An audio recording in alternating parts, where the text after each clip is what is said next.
Set a timer. I'm Nicole Gehring, and today I will be discussing students with attention deficit hyperactivity disorder. How attention deficit hyperactivity disorder is a problem for students. According to the website study.com, why ADHD is problematic in education. October 2016, Megan Cooney states that the Journal of Pediatric Psychology says some of the negative effects associated with ADHD include bad grades, poor performance on standardized tests, and lower rates of secondary education. Just about everyone who teaches has a student with ADHD. If we understand ADHD and how it affects children, we can help them to succeed in class. According to the website study.com, the surprising statistics of ADHD in education article, October 2016, Megan Cooney states that research has shown that 30 to 40% of ADHD students require special education services.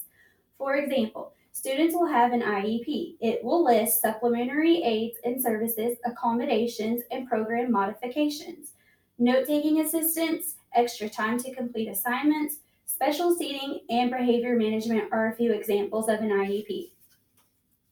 Since I work with students that have ADHD, I thought it was important to share with you all what I have learned about ADHD and how it affects our students and ways to help them in the classroom. Learning about ADHD will help us to better understand the effects that a student's education is benefited from. Now I will discuss what the symptoms of ADHD are, how they affect learning, and how to help students with ADHD in the classroom. ADHD and how it affects students has been greatly researched across the world. According to Healthline.com website that was medically reviewed by Timothy Legg, PhD, October 2017, written by Erica Roth and Ashley Marson, the symptoms of ADHD are grouped into three categories: inattention, hyperactivity, and impulsiveness. The symptoms of inattentive individuals often make mistakes on their schoolwork, do not pay close attention to details in school, difficulty following directions, difficulty with organization, distractibility, forgetfulness, poor sense of time. And I also have some of those, they're listed right here in the ADHD little symbol here. Some of them are here. She's very impatient. He is easily distracted. She never finishes a task. He can't sit still. She doesn't stop talking. He is always on the go. And I also have more up here.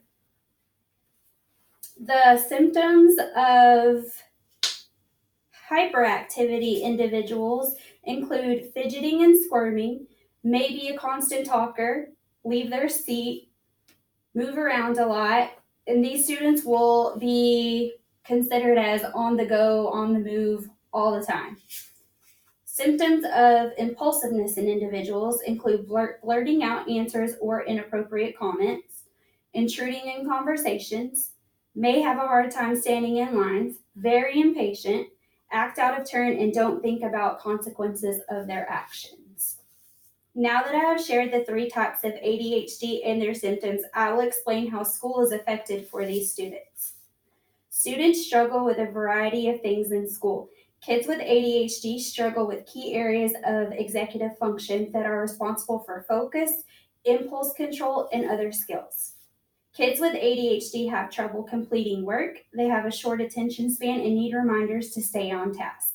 Short attention span is due to peripheral stimuli. Students have trouble with organization. They will have trouble starting and completing projects. Because they are not organized, they may lose their schoolwork.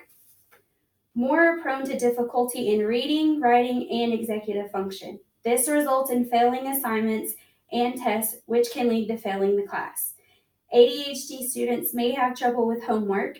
It may be forgotten at home or to be turned in. This could also result in a failing grade. Students with ADHD are exhausted by the end of the day, making homework a struggle. Now that I have reviewed some of the things that ADHD students struggle with at school, I will tell you how to help them in the classroom. And I have some ADHD classroom tips posted right here that I'm about to go over as well. There are many ways to help students with ADHD in the classroom. Classroom structure is key. The physical structure of your classroom can limit distractions. such as having bare walls. Try to limit what's on your walls that will keep the kid from looking around and being distracted. Using cubicles or the boxes are on their desk when they're taking tests and stuff can reduce distractions for them looking around while they're taking tests. The teacher dressing in neutral colors. If you dress in neutral colors, it has been researched that the child will not be distracted by your brightly colored outfits. And teachers should reduce clutter. An unorganized room is distracting. Limit how much stuff you have out to avoid distractions and touching all of your stuff. Seating for ADHD kids is important as well. A traditional row seating is recommended. ADHD students should sit in the front row and around a well-behaved, attentive student. Schedule structure is just as important as the physical structure. Lesson time should be the same time every day throughout the school year. The more consistent the schedule, the better for the ADHD student. Activity transitions should be chunked into small directions. Make sure the first chunk of direction you've given is completed before you move on to the next chunk. This will help the ADHD child to stay focused. Even with behavior, you should have structure. ADHD kids literally don't realize why they're in trouble. It's the teacher's responsibility to help him or her understand the consequences for the actions, but to do so in a way that doesn't make the child feel persecuted. Reviewing school rules throughout the year can help a child with ADHD to remember what the rules are. According to the International Journal of Special Education 2004, Volume 19, Number 1 by Christopher Reber and T.F. McLaughlin, it states ADHD students tend to have issues with self-esteem. Therefore, the delivery of consequences should be delivered as rudimentary, not personal, or out of anger. Repetition is the key to developing a desired behavior. Now that I have reviewed ways to help ADHD kids in the classroom, I would like to review what we have learned.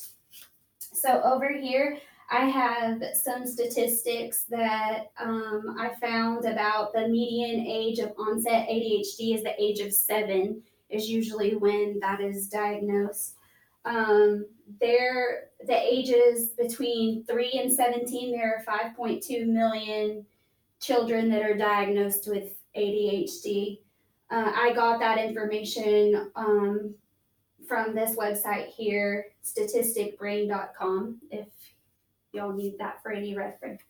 And then up here, this is the ADHD classroom tips for homework, behavior, interactions. And then there are more tips here about like self-esteem, what you can do for transitions. This one here has classroom accommodations, like where to sit the student, seating, all of that.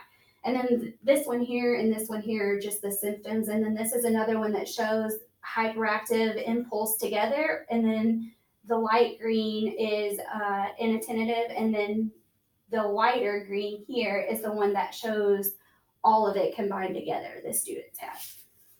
In conclusion, learning about ADHD affects students. We now have a better understanding on how we can help them to be successful.